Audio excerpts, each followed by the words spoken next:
সবাইকে স্বাগতম জানাচ্ছি আধুনিক কৃষিতে পিরোজপুর। তো আমরা একটা নতুন প্রযুক্তি ব্যবহার করব, এই উপলক্ষে আপনাদেরকে এই প্রযুক্তি দেখার জন্য আমি অনুরোধ জানাচ্ছি। তো এই যে আমার কাছে যে একটা ফাঁদ আছে, এটা রাসেল আপিএম কর্তৃক ক্রয়কৃত। আমার এক সবজি চাষি ক্রয় করেছেন, উনি ব্যবহার সম্বন্ধে জানতে চেয়েছেন, আমি তার জন্য আসলাম মাঠে। তো আপনাদেরকেও শেয়ার করার জন্য আমি ভিডিওটা তৈরি করলাম, তো আশা করি অবশ্যই দেখবেন। আমরা জানি যে সবজি খেতে ব্যাপকভাবে সাদামাছি এফিডের আক্রমণ হয়।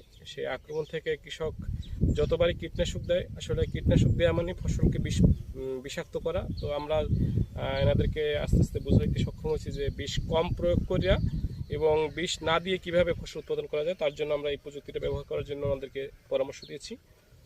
তো যদি এটা এসছে বগুড়া থেকে, আমি আপনাদের দেখাচ্ছি কিভাবে ব্যবহার করতে হয়। দেখেন, আমি এটা আস্তে আস্তে ছিঁড়ে ফেললাম। এটা দুই পাশেই